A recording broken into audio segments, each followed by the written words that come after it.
What? Hello? Hi. Nice to meet you. Mabait naman siya. You want to drink? Drink?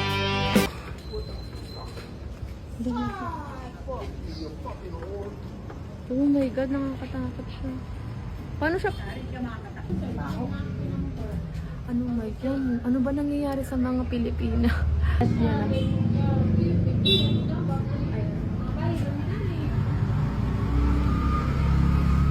God.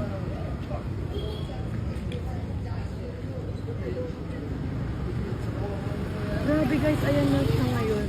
Hindi namin alam kung paano siya magiging okay.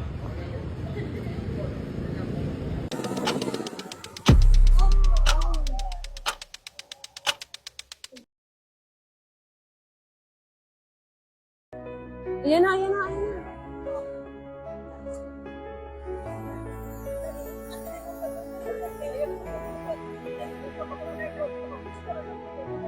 Ayan na, ayan na.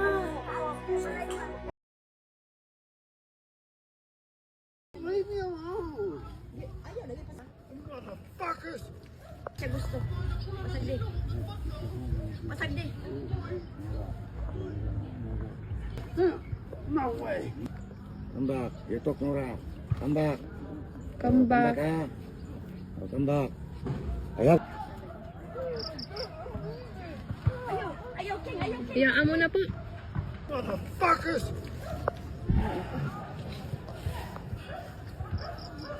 Big old dog. Big dog. You're fighting. Good. Nora. Not Nora is good. that Come back. dog is very nice. Good. Ito ang pangalawang beses na natagpuan namin si Tatay Raju dahil ililipad na namin siya ng Metro Manila para maiparehab. Dahil nung unang beses namin siyang nakuha ay nakatakas. Halos ilang buwan siyang hindi nakaligo talaga. Mabuti na lang at pumayag siya na mapaliguan siya dahil alam namin talaga na medyo war freak si Tatay Raju dahil nga wala na siya sa tamang pag-iisip dahil sa depression na naranasan at trauma na kanyang pinagdadaanan ngayon. Nakakalungkot isipin na bakit umabot sa punto na maging ganito siya. At kung mapapansin nyo na ang balat ni Tatay Raju ay talagang hindi na pantay. Dahil kung makikita nyo, ay babad talaga siya kalalakad sa buong Panglao buhol. You remember me? I don't know if I will go. What do you think? Call. Call and then? Tell him to like send help right now.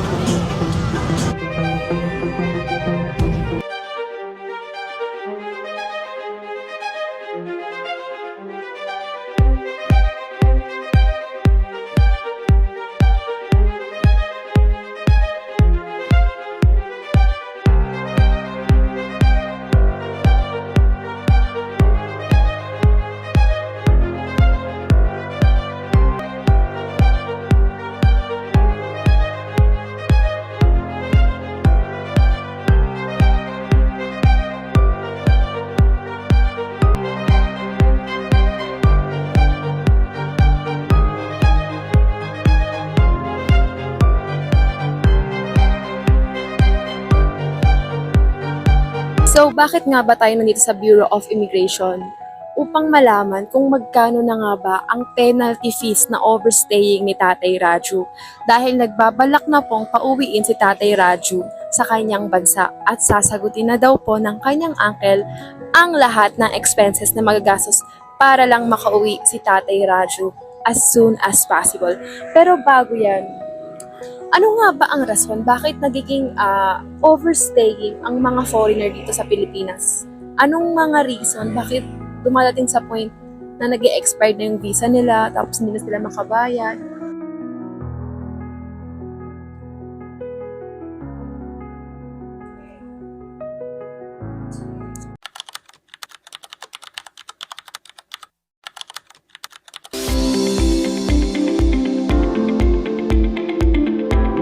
What do you want to eat? Rice, they eat rice all day, every day. It's not good for you at all. Oatmeal? I mean, the list is so long.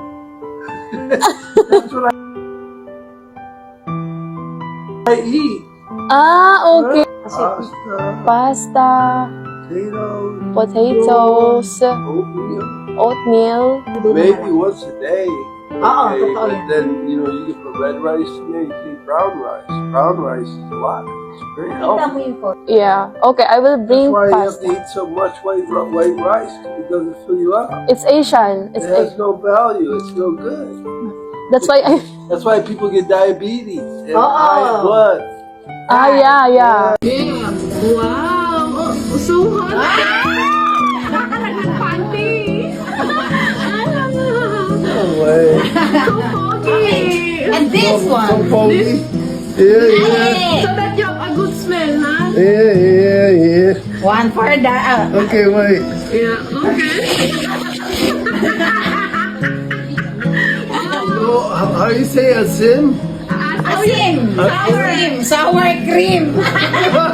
Your smells looks like sour cream. This one. And Anong sour cream asin? maasim, sour. Ano daw yung asim sour? Sour cream. cream. Looks like sour cream. Alam mo, asan siya? Ang pogi Picture niya. na mo, pogi, diba? You're so pogi. Kaya bin-rush up ko siya kasi yun yung bagay sa kanya. Yeah, brush up is things to you. Bagay sa'yo, things to you.